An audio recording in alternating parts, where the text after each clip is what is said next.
completing annual appropriations with regular order without a bloated, wasteful omnibus spending bill. And I'll close with that and take your questions. But I told the House Republicans just now, I said, don't lose sight of this great Christmas blessing. We did not have a Christmas omnibus nightmare situation for 3 years in a row now. Why? Because Republicans take our responsibility seriously. Yeah, go ahead.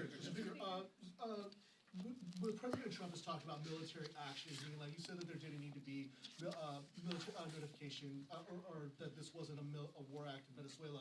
If there is military action in Greenland, would Congress need authorization? And also, would Congress need authorization for control, need to have power of the purse for control of oil in Venezuela? Okay, let me address them in turn. We're not at war with Greenland. We have no intention of being it. We have no reason to be at war with Greenland, okay? Everybody knows there's geopolitical and strategic importance of that landmass, and that's what everyone has talked about. By the way, this is not just President Trump. I think this goes back to Truman. Like many presidents have acknowledged the strategic placement of Greenland and how important that could be to our country. And the president's talked about that, rare earth minerals and other things. They're talking about diplomatic channels for this, okay? There's lots been said about it, but I know this personally because I talked to the governor of my state a couple of days ago, Jeff Landry, who has been appointed to be our person there, our individual who would go and help with these negotiations. So that is in America's interest. It is not, I think it's not against Greenland's interest. There's a lot of thoughtful discussion to be had there, and that's what we expect is going to happen. So all this stuff about military action and all that, I don't think it's, I don't even think that's a possibility. I don't think anybody's seriously considering that. And in the Congress, we're certainly not. Okay, so wait, with regard to Venezuela, we have to see what plays out. I went to the Gang of Eight briefing. It was very detailed, as even the Democrats who are grumbling about some of this, who were in that briefing, will attest. They have said as much. It was military precision. Our armed forces do an extraordinary job. General Kane is an extraordinary leader for the Joint Chiefs of Staff. Another reason you should sleep well at night. Secretary Hegseth, great job at Defense, at Department of War, sorry, Department of War doing all this. Secretary Rubio was there, Attorney General Bondi, CIA Director Ratcliffe. I mean, we had everybody.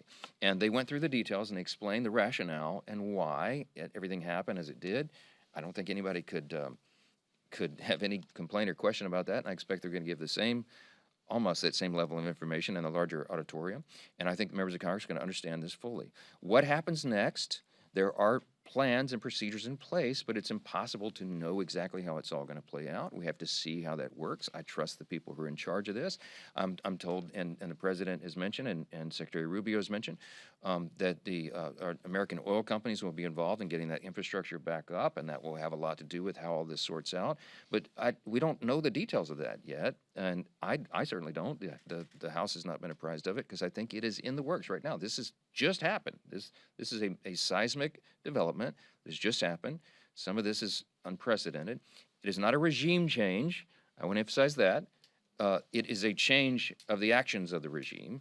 As you know, they have an interim president now, and so we're not boots on the ground. We're not occupying Venezuela. We haven't declared war on Venezuela. We went to get a criminal who had been indicted in a U.S. court under our due process, and we're going to bring them to justice on American soil. We should applaud that. It's going to stop the killing of millions of people. Yeah. Just to follow up, because you say that the military action is not going to happen. So then, is it responsible for the White House to continue to raise the specter of military action? They said very explicitly.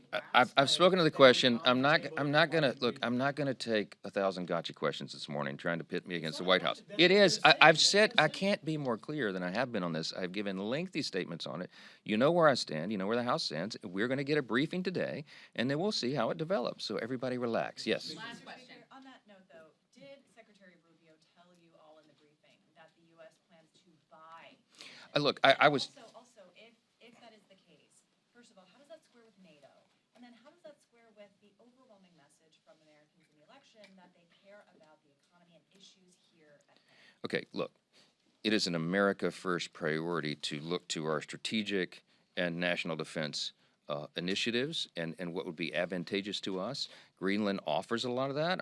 I mean, I've mentioned this already. Obviously, the strategic importance of its geographical placement, but also the rare earth minerals that are there and everything else. That is directly in line with commitments made on the campaign trail by President Trump and all of us to seek America's interest first. Now, that said, does that mean we're going to go send troops into Greenland and take it over? No. I mean, they only have, what, 40, 50,000 people there. It's not, this is not a thing, okay? Did Marco say something like that? I think he did. I mean, it was over a 2-hour meeting in the Gang of Eight, and I think he did make a comment, but I think he did it with a smile. He was trying, I took that as a joke. He was trying to be humorous about it, okay? Do we know whether there's going to be some sort of financial arrangement in these negotiations? I mean, none of us know, but Marco did not go into the Gang of Eight and say, we're going to buy Greenland. That's not what happened, okay? Marco Rubio was a long-serving member in Congress, in the Senate.